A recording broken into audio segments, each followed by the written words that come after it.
especially when money goes digital, the bottleneck is access. If we get to a point where all information is just freely shared everywhere, there are no secrets, there are no boundaries, there are no borders.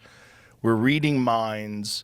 We have complete access to all of the information of everything you've ever done, everything everyone's ever said. There's no hidden secrets.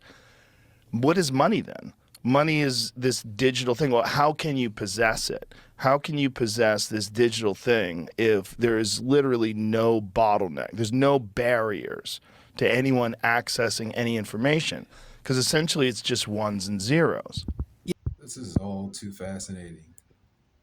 There's how Bitcoin's creation is anonymous. How many Satoshis do you have? There's how finite Bitcoin is for the entirety. That goes with all the coins.